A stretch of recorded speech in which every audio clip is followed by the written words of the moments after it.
कैसे हो बच्चों? दादी की कहानियों से आपके जीवन में कुछ बदलाव आ रहा है ना?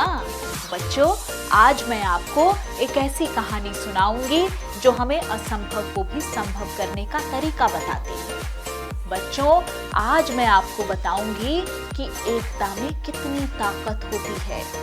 ये कहानी है कबूतरों की। इसे सुनकर आपको बहुत मजा आएगा।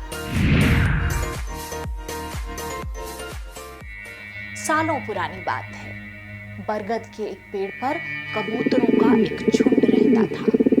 कबूतरों का ये झुंड रोजाना भोजन की तलाश में निकलता और पेट भरने के बाद बरगद के पेड़ पर लौट आता। रोज की तरह कबूतर भोजन की तलाश में एक बार फिर से निकले। उड़ते उड़ते उनकी निगाह जमीन पर बिखरे दानों पर पड़ी। सभी कबूतर दाना चुगने के लिए जमीन पर उतर आए।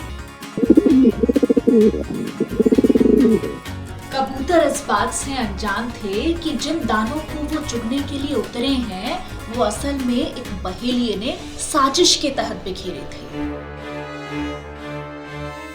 क्योंकि दानों के बीच बहेलिये ने जाल बिछा रखा था। कबूतर जैसे ही जमीन पर दाना चुगने लगे, वो जाल में फंस गए। कबूतरों ने जाल से निकलने की कोशिश की, लेकिन वो नाकाम रहे। सारे कबूतर उदास हो गए, क्योंकि वो जानते थे कि उनका अंत निकट है। बहेलिया उन्हें अपने साथ ले जाएगा और मार डालेगा। लेकिन कबूतरों के इसी झुंड में एक बूढ़ा कबूतर था, जिसने हिम्मत नहीं हारी। वो बार बार अपने साथियों को कहता रहा कि डरो मत, हिम्मत करो, उड़ने की कोशिश करो, हम बच जाएंगे। बूढ़े कबूतर के बार बार कहने पर बाकी कबूतर कोशिश करने लगे। वो जमीन से थोड़ा ऊपर उठते और फिर जमीन पर आ जाते। बूढ़े कबूतर ने सलाह दी कि सारे कबूतर यदि एकजुट होकर जोर लगाएं तो वो जाल को लेकर उड़ सकते हैं।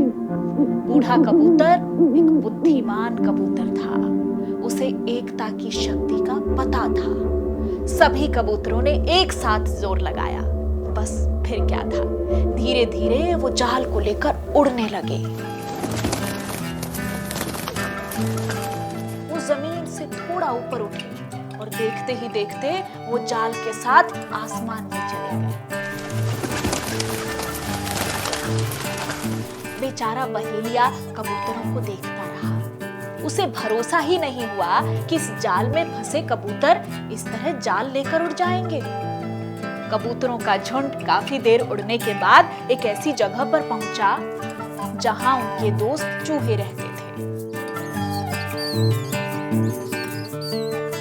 कबूतरों को मुसीबत में फंसा देखकर चूहों ने जाल काट दिया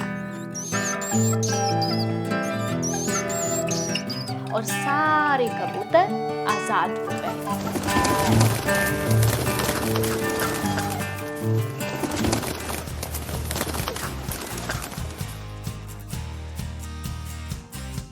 तो बच्चों, कैसी लगी आपको ये कहानी? ये कहानी हमें शिक्षा देती है कि किसी भी मुसीबत का हल अगर एक साथ मिलकर किया जाए तो हर संकट से लड़ा जा सकता है, क्योंकि एकता में बल होता है। एकता की ताकत के आगे बड़े से बड़ा दुश्मन भी हार जाता है। तो बच्चों, अब मुझे दो विदा, फिर आऊंगी किसी और कहानी के साथ। जीते रहो।